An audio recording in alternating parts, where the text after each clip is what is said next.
Magandang araw. Kumusta kayo? Ako ay si Carol. At ako naman ay si Robert. And I am Rowie, and welcome Come to our channel. Good morning, good morning, good morning. How are you doing this morning?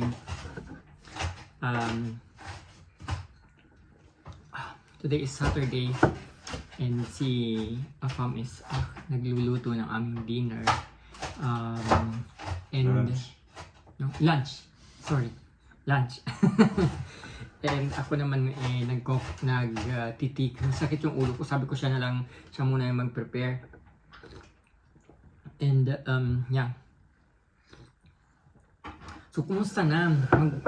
Ikwentuhan tayo this Saturday.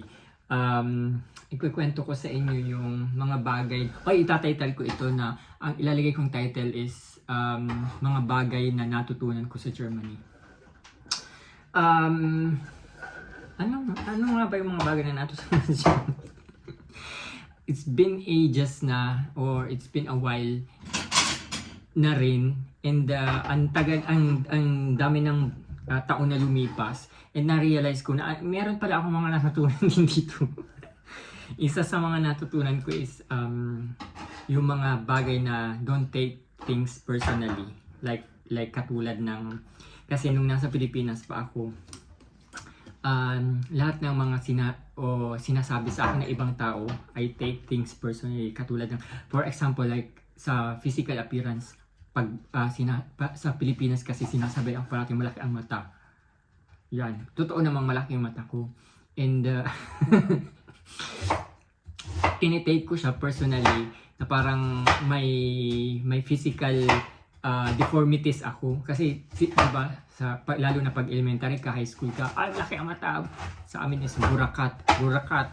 Tapos yung parang question mo yung sarili mo, bakit anong mali sa mata ko? Wala naman.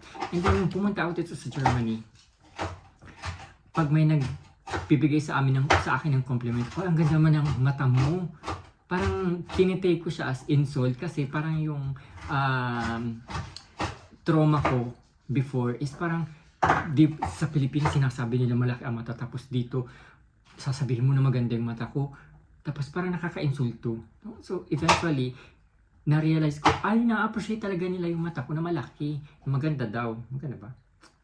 Tapos yun, sabi din ito, ang ganda daw ng mata ko, maganda daw, di ba? Nagandahan sila sa mata ko, pero sa Pilipinas ang pangit niya. So those kind of things na wag mong iti-take personally, kasi pag may sinabi sa iyo ang ibang tao, for example nga katulad dun sa mata ko, for them, for others, hindi maganda, pangit, pero sa iba maganda, mo di ba? Yun, hindi niya ako magugustuhan kundi dahil sa mata. So sorry na lang sa mga nagsasabing malaki ang mata ko, dahil dyan may afam tayo. Another thing is, busy siya, nagluluto, samantala ako nakikipagkwentuhan na. Another thing is, na natutunan ko is, wag tatawag sa phone unless nag-message ka kung pwedeng tumawag. So, sa Pilipinas kasi, kunyari, comfortable sa'yo yung tumawag ngayon, tatawagan mo ang friend mo kahit may ginagawa yung friend mo o hindi mo alam kung anong ginagawa yung friend mo. Dito is, ito-text ka muna, can I call you? Yung mga ganong bagay. Hindi ka basta-basta lang tatawag dahil convenient for you na tumawag. So, aalamin mo muna dun sa tatawagan mo kung convenient lang din ba sa kanyang tawagan. Or, sa Pilipinas is normal lang yun, di ba, sa atin. Tatawagan ka na lang basta-basta, hindi mo alam kung anong reason or kung anong oras, kung alam mo yung sitwasyon mo, hindi mo alam, hindi nila kinukonsider, basta siguro convenient sa kanilang tumawag. So, isa pa is na natutunan ko is yung pagkakain kayo sa labas. Sa Pilipinas, kung sino yung malaki ang sweldo or kung sino yung nakakaluwag-luwag, siya ang taya. For example, pag-aayaan sa restaurant, kakain sa labas, magiinuman. Kung sino nag-aya o kung sino nakakaluwag, yun ang magbabayad. Dito is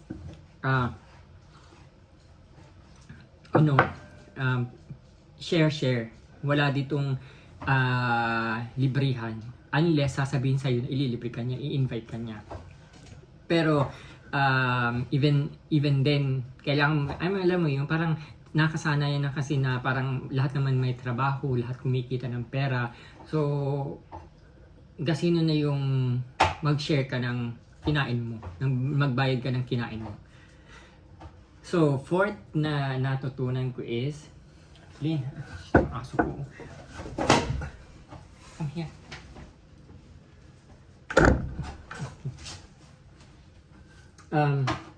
Ayan, nawala ako sasabihin ko. Yung fourth na balahibo ng Maclean.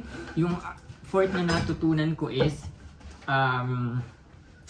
nawala ako, hindi ko na alam kung sasabihin ko. Saglit lang, magsisipla ako ng coffee, ng tea.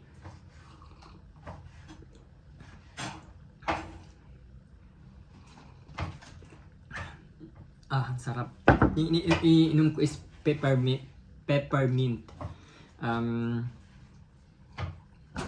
Yun yung paborito kong tea. Yung iba ayaw nila ng peppermint kasi para daw lasang sabon. Ito ayaw niya ng peppermint. Gusto niya is green tea.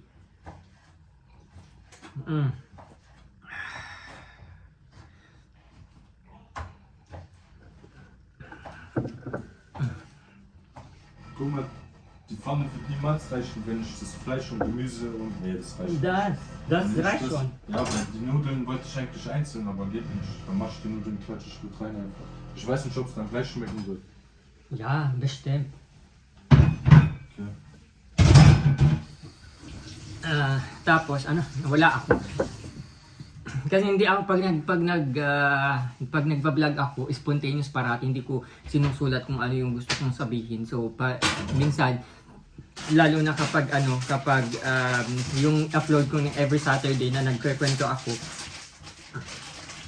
pag nadidistract ako, nawawala yung mga gusto kong sabihin. So, ano pa ba yung natutunan ko na, yun, wag kong i-take personally, tapos pagtatawag o kailangan mo munang mag-text, magpapalibre, and then yung mga bagay na kunyari kasi sa Pilipinas hindi ako marunong mag-thank you. Hindi ko nakaugali ang kunyari may mag-open sa iyo ng door, mag-thank you ka, or kunyari may bibilhin ka sa supermarket na magte-thank you ka, paglalabas mo lang sa cashier, dito nakasanayan ko na kasi ganun din sila.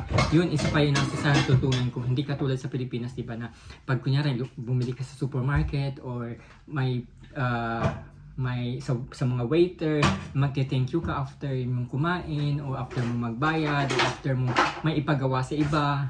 Kasi hindi ko alam, kasi sa Pilipinas hindi ako ganun. Pagkakuha ko lang kung ano yung gusto ko, yun na, wala na, bahala ka na.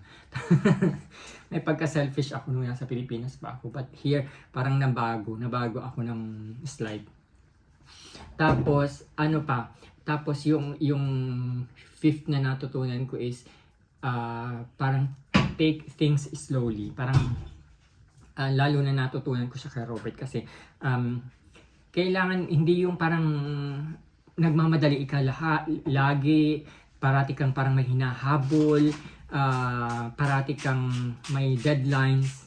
And ngayon is parang wala lang, chill lang ang buhay, kahit kasi yung mga bagay na nakaka-stress sa'yo, yung mga bagay na hindi mo kayang impluwensyahan, wala ka ring magagawa parang you just have to accept for kung ano yung darating, kasi hindi mo siya pwedeng impluwensyahan. Like for example, yung mga bagay na wala kang control, na kunyari sa boss mo, hindi mo alam kung anong iniisip ng boss mo.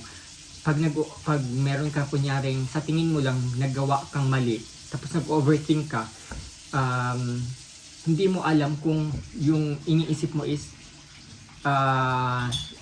ganun din ba yung iniisip ng boss mo? Kunyari, nagkamali ka, sa tingin mo nagkamali ka sa trabaho, may mga boss na, may mga colleagues na mababait na i-approach ka ng maayos, or may mga colleague din na parang rough.